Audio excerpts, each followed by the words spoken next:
क्या आप ऐसे शख्स हैं जिन्हें हर वक्त मोबाइल कान से लगाए हुए या आँखों के सामने रखे हुए देखा जा सकता है? क्या आप लोगों से प्रत्यक्ष बात करने के बजाय मोबाइल फ़ोन से बात करना और संदेश पहुंचाना पसंद करते हैं? क्या आप ऑफलाइन से ज़्यादा ऑनलाइन सोशल हैं?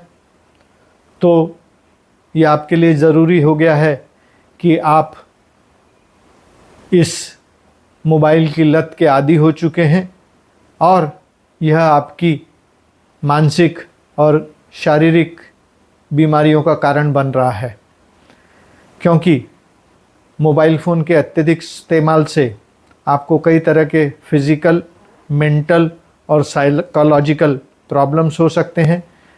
ये आपकी आँखें, आपके शरीर के अन्य ऑर्गन्स की बीमारी का कारण बन सकता है।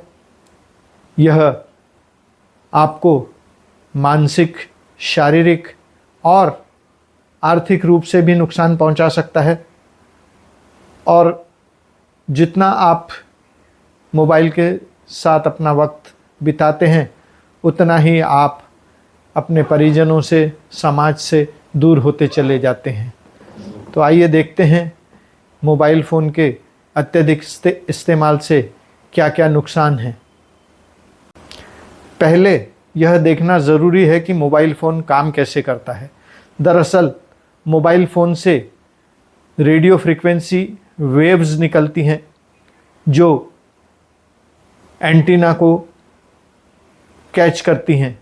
यह एंटीना किसी टावर या किसी बिल्डिंग के टॉप पर लगा हुआ रहता है, जहां वह आपकी रेडियो फ्रीक्वेंसी वेव्स को कैच करता है और फिर उसे रिसीवर को भेज देता है। तो यदि आपने अपने किसी परिजन को फ़ोन किया है तो पहले आपका कॉल उस टावर या एंटीना के पास जाएगा। जब वह बेस स्टेशन उसे कैच करेगा तो आपका कॉल कनेक्ट हो जाएगा। अब आपका मोबाइल फ़ोन कितनी मात्रा में यह रेडियो फ्रीक्वेंसी वेव्स छोड़ता है, उस पर उसके दुष्परिणाम निर्भर करते हैं। दरअसल यदि आप अपना हैंडसेट अपने शरीर के बहुत ज़्यादा करीब लाते हैं या आपका घर या आपका कार्यस्थल किसी मोबाइल टावर के बहुत नज़दीक है, तो आपको इसके रेडिएशन का नुकसान ज़्यादा होगा। उसी तरह यदि आप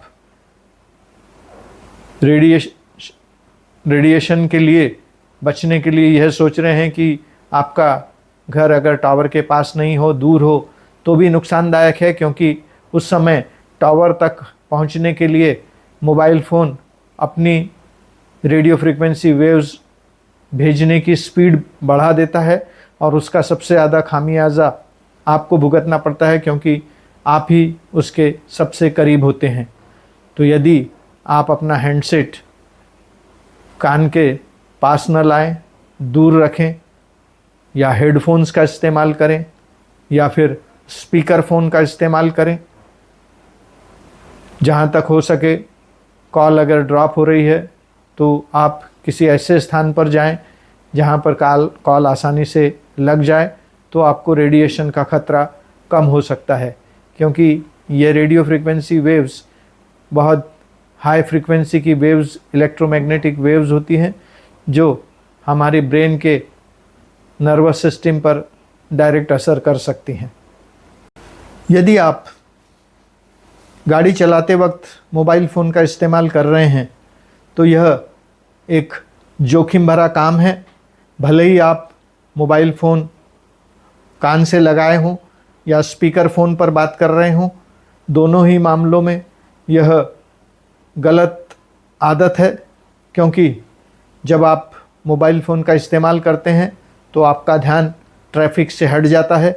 आपका ध्यान कई बार इस बात पर ज़्यादा फोकस करता है कि अगला क्या बोलना चाहता है। कई बार आवाज़ अस्पष्ट होती है, कई बार सामने वाला अपनी बात ठीक से रख नहीं पाता, इसके वजह से आपको उसके तरफ ज़्यादा फोकस करना होता है।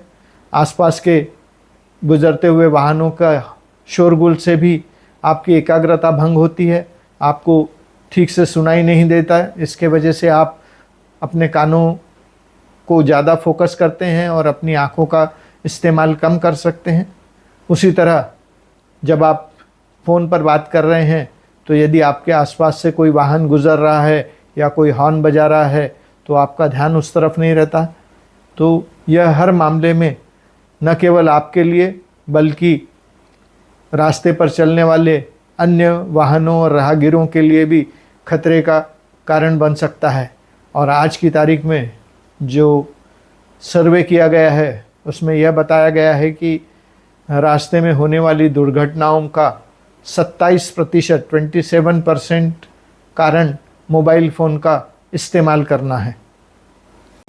मोबाइल फ़ोन का अत्यधिक इस्तेमाल आपके लिए कैंसर को आमंत्रण दे सकता है, आपकी फर्टिलिटी कम कर सकता है। मोबाइल फ़ोन से निकलने वाली जो नीली रोशनी होती है उससे आपकी आँखों पर बुरा असर पड़ता है। चूँकि कई ऐप और मैसेजेस में फ़ॉन्ट बहुत छोटे होते हैं और उन छोटे फ़ॉन्ट को गौर से देखने के लिए, ध्यान से देखने के लिए आपको अपनी आईब्रोज़ को सिकोड़ना पड़ता है, कॉन्ट्रैक्ट करना पड़ता है, जिसके वजह से आपके आईब्रोज़ के बीच में झुर्रियाँ पड़ जाती हैं, क्रीजेस आ जाती हैं। उसी तरह नीली रोशनी का अत्यधिक आँखों पर पड़ना आपकी आँखों को थका देता है, आपको बाद में दृष्टि भ्रम या आईसाइट वीक होने की भी समस्या हो सकती है। इसके अलावा मोबाइल फ़ोन की जो वेव्स हैं वे आपके ब्रेन के नर्वस सिस्टम से डायरेक्ट अफेक्ट करती हैं, इंटरफियर करती हैं और उससे भी कई प्रकार के न्यूरोलॉजिकल प्रॉब्लम्स आ सकते हैं। यदि आप रात में मोबाइल फ़ोन का इस्तेमाल करते हैं तो इसकी नीली रोशनी की वजह से आपकी नींद भाग जाती है, आपको नींद पूरी नहीं होती और इसके अलावा आँखों में धुंधलापन आना, आँखों पर बहुत ज़्यादा स्ट्रेन आना, आँखों पर ज़ोर पड़ना जिसकी वजह से आँखों से पानी निकलना जैसी समस्याएं भी हो सकती हैं। चूँकि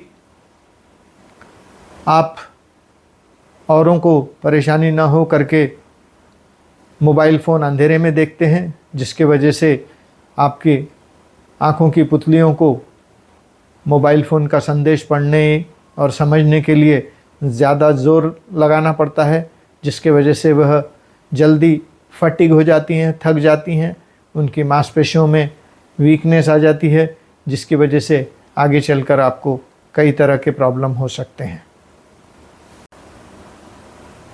मोबाइल फ़ोन की लत या एडिक्शन एक ऐसी चीज़ है जो आपको भावनात्मक रूप से, मानसिक रूप से और आर्थिक रूप से नुकसान पहुंचाती है।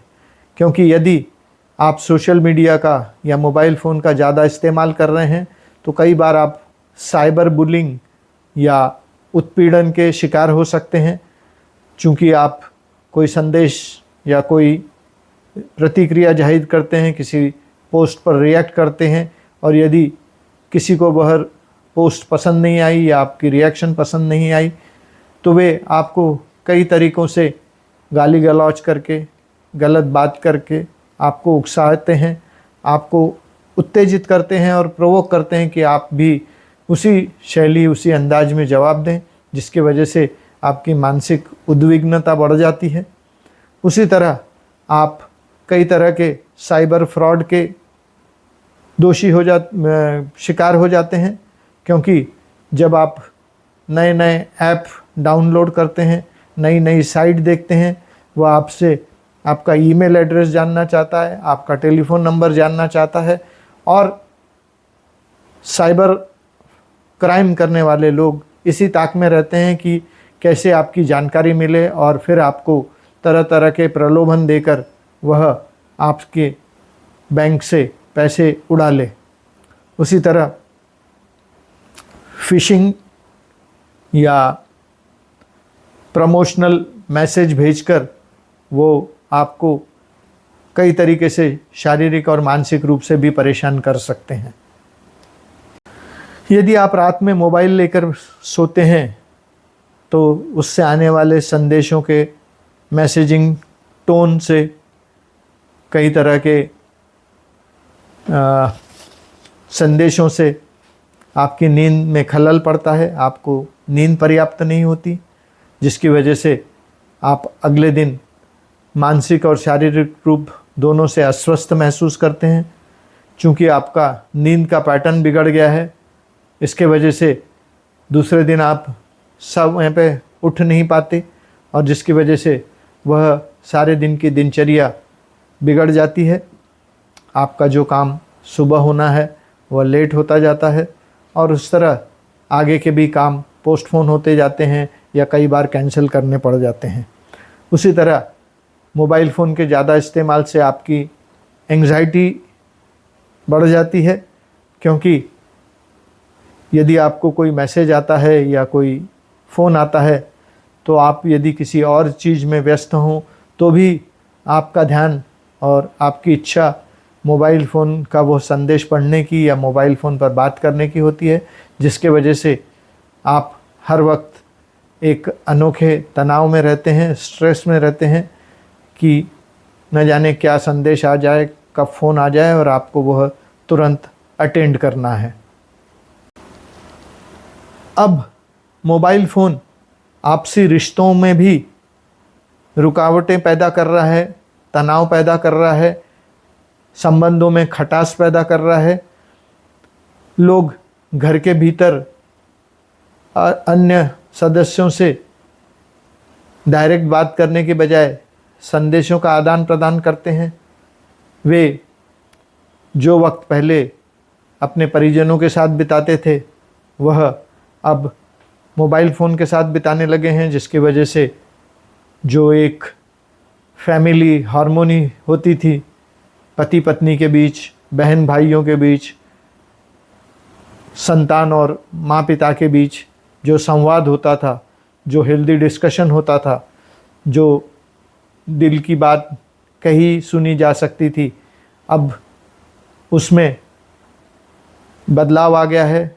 लोगों के पास इन सब बातों के लिए वक्त ही नहीं है, क्योंकि जो वक्त वो इसके लिए खर्च करते थे वो अब वो मोबाइल में इस्तेमाल करने लगे हैं, जिसकी वजह से फैमिली रिलेशनशिप में काफ़ी स्ट्रेनियस सिचुएशंस आ गई हैं। कई बार यह तलाक का मुद्दा बन गया है, झगड़े का कारण बन गया है। अनबन, तनातनी, कश्मकश, असमंजसता, सारी चीज़ें इस मोबाइल फ़ोन की वजह से आपसी रिश्तों में परेशानियां पैदा कर रही हैं। मोबाइल फ़ोन आपके शारीरिक